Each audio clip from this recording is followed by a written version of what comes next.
Olá, terceiro ano. Chegamos à penúltima semana de atividades do nosso plano de estudo tutorado de História, tá? No volume 7, e que nessa terceira semana traz como tema Cidadania e Democracia, ok?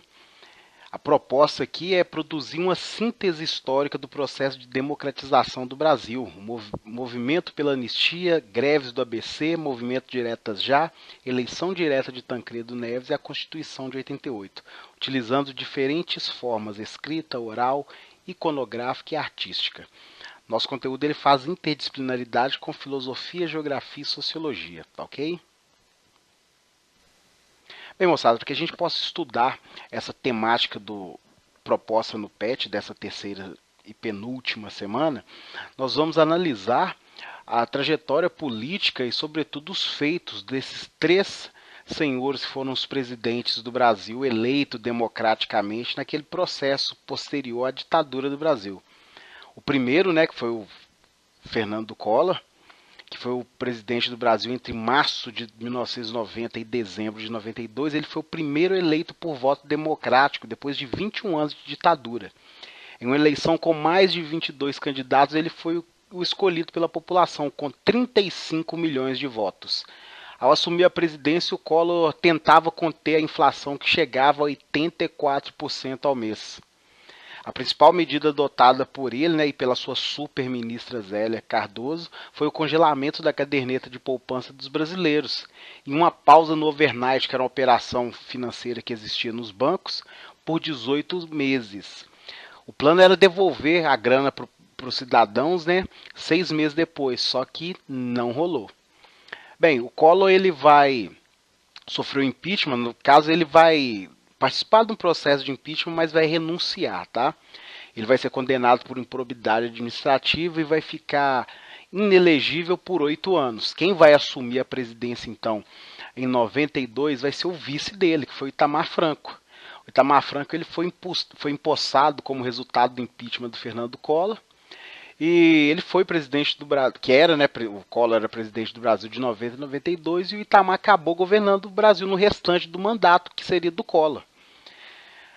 Então, assumiu a presidência então em dezembro de 92 e saiu em janeiro de 95. O governo do Itamar Franco, moçada, ele ficou marcado por ter realizado um dos grandes feitos da história recente do Brasil, que é justamente a estabilização da economia brasileira e o controle da inflação a partir da criação do real, que é a moeda que nós utilizamos hoje.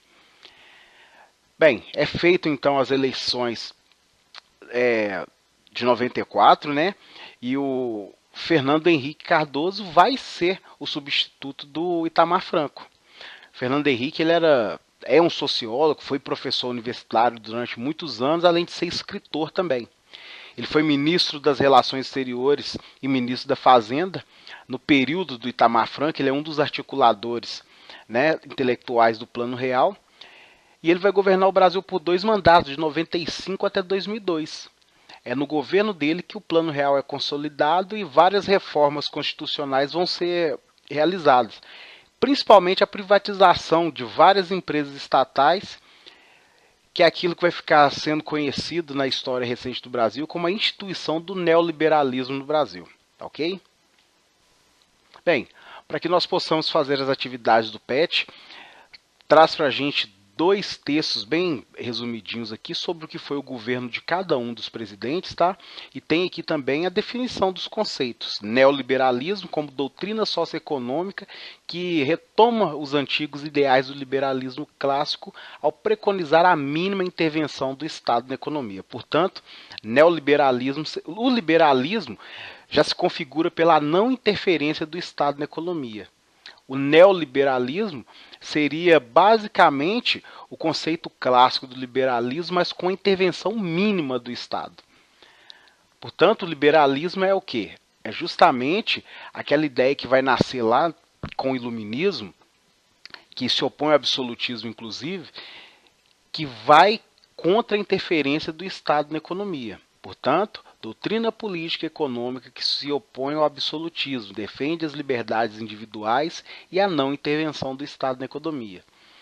E por último, a palavra impeachment. palavra da língua inglesa cujo significado é impedimento, processo de cassação de mandato feito a partir de uma denúncia-crime contra uma autoridade. Bem, moçada, continuando o texto aqui, fala o seguinte pra gente: o neoliberalismo começou a ganhar contornos de plano de governo e de modelo de Estado no Brasil a partir dos anos 1980, no governo Sarney, que foi de 85 até 90.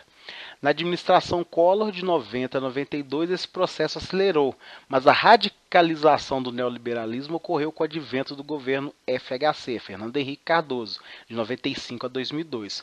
O governo de Fernando Henrique Cardoso foi, portanto, o momento decisivo da consecução definitiva do projeto neoliberal no Brasil, configurado de modo radical, com o intuito de possibilitar que o capital imperialista conseguisse sua remuneração. O governo FHC tomou medidas diversas e drásticas do plano administrativo. O objetivo dessas reformas no plano social era diminuir os gastos do setor público, com as garantias sociais e trabalhistas, e no plano econômico, permitir que o grande capital internacional, industrial, de telecomunicações, petroquímico, automobilístico, agrário, etc., e o capital financeiro conseguisse reprodução livre e abundante. Bem, já no governo Collor, Collor foi o primeiro governo eleito diretamente pela população brasileira após a ditadura militar, e Fernando Collor de Mello assumiu a presidência após a vitória na eleição de 89, quando derrotou no segundo turno o candidato do PT, que era o Lula. Seu governo acabou sendo bastante agitado, uma vez que o presidente não parecia muito disposto a governar respeitando os ditames da democracia brasileira. Atacava adversários, voltou-se contra o Congresso e fracassou na economia ao realizar uma das medidas mais traumáticas da memória do brasileiro, que foi o confisco da poupança. Acabou sendo derrubado por um processo de impeachment concluído em 1992. Bem, Fernando Henrique Cardoso, o governo presidencial de 2 mandatos, o primeiro em 94 até 97, o segundo de 98 até 2002. Foi marcado pela efetiva implantação da política neoliberal no Brasil. No primeiro mandato, mais precisamente, no de 1997, FHC, como ele ficou conhecido na época, deu continuidade ao processo de reformas estruturais, com a finalidade de evitar a volta da inflação, procurando deixar a economia estável. E era uma verdade, moçada, o dólar e o real tinham o mesmo valor naquele período. Durante esse mandato, o presidente pautou pela privatização de várias estatais brasileiras, como a Companhia Vale do Rio Doce, empresa do setor de mineração e siderurgia, a Telebrás, empresa de telecomunicações, e o Banespa, banco pertencente ao governo do estado de São Paulo, que hoje pertence ao Santander, tá, moçada? Ainda no ano de 1997, a FHC conseguiu enviar e aprovar no Congresso Nacional a emenda da reeleição, tornando-se candidato outra vez à presidência da República. Ao final do seu segundo mandato, em 2002, somando 8 anos no poder, a FHC conseguiu controlar a inflação brasileira. Entretanto, durante seu governo, a distribuição de renda no Brasil continuou desigual. A renda dos 20% da população rica continuou cerca de 30 vezes maior que a dos 20% da população mais pobre. Bem, e para que, depois de ter lido esses 2 textinhos aí, o PET traz para a gente 2 questões discursivas e uma objetiva. Sendo a primeira, quais as ações desenvolvidas no governo de Fernando Henrique Cardoso que contribuíram para a consolidação do neoliberalismo no Brasil? Bem, moçada, essa número 1 nós vamos responder ela em 2 etapas. Na primeira parte, a gente vai analisar o que é neoliberalismo de fato. Então, portanto, aqui a observação. Os neoliberais defendem que a economia deve ser baseada no livre jogo das forças do mercado. Segundo eles, isso garantiria o crescimento econômico e o desenvolvimento social de um país. As principais características do neoliberalismo são privatização de empresas estatais, livre circulação de capitais internacionais, abertura econômica para a entrada de empresas multinacionais, adoção de medidas contra o protecionismo econômico, ou seja, fazer com que haja concorrência tanto da indústria e do comércio interno quanto externo, e por último a redução de impostos e tributos cobrados indiscriminadamente. Agora, respondendo à pergunta, O governo Fernando Henrique, moçada, ele foi marcado pela reforma do funcionalismo público e pelas privatizações, que objetivavam o quê? A redução dos gastos estatais. O FHC terminou em parte com a estabilidade no serviço público, assim os governos estaduais foram obrigados a reduzir o número de empregados em suas agências. Igualmente, liberou a contratação de serviços terceirizados por parte de empresas públicas e privadas, acabando com o emprego estável, tá, com os servidores públicos. Quanto às privatizações, elas atingiram tanto as empresas estaduais quanto as federais. Bancos, empresas de eletricidade, ferrovia e telefonia foram privatizadas durante os 8 anos do governo FHC. E o professor até ilustra essa questão. Eu ilustro a questão para vocês aqui com as empresas, né, as maiores que foram privatizadas nesses 8 anos de governo FHC. A Vale do Rio Doce, a Embraer, a Telebrás, o Banespa, a Uzi Minas e a Companhia Siderúrgica Nacional. Tá ok? Respondendo a número 2, o movimento dos caras pintadas foi muito importante dentro do processo de afastamento do presidente Collor. Por qual razão a população brasileira atuou nessas manifestações?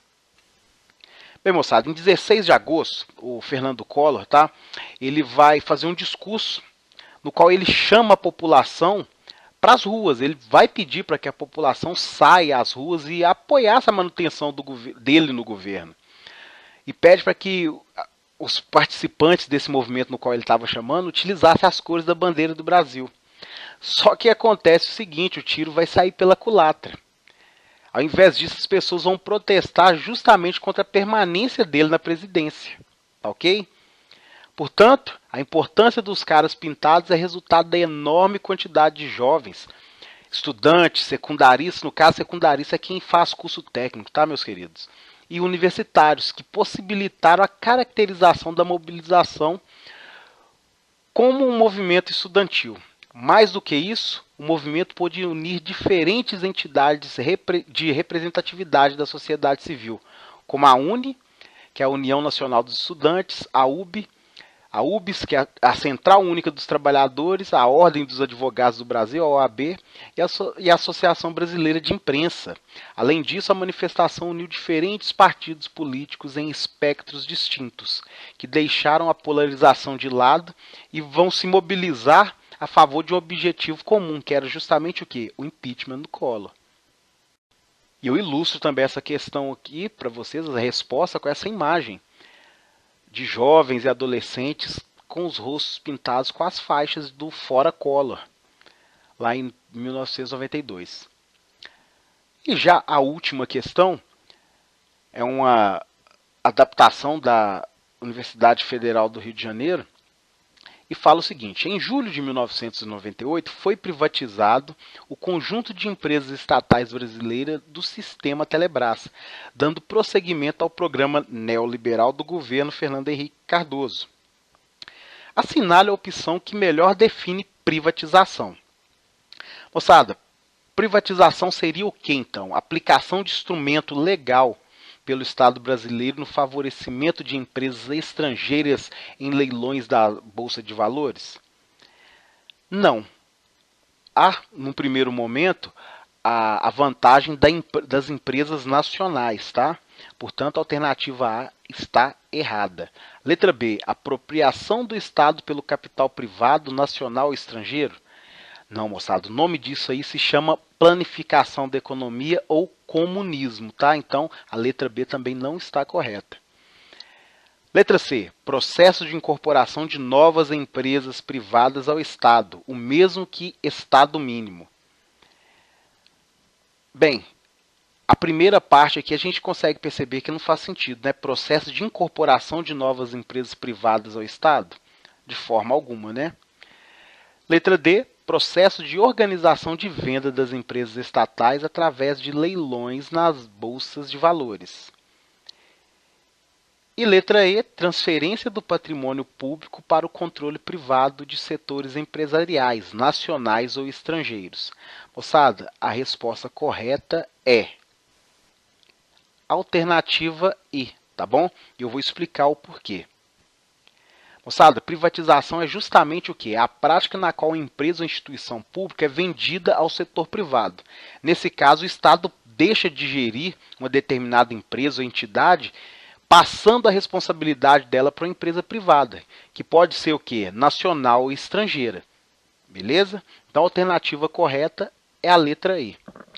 Bem, chegamos também ao final de mais uma correção.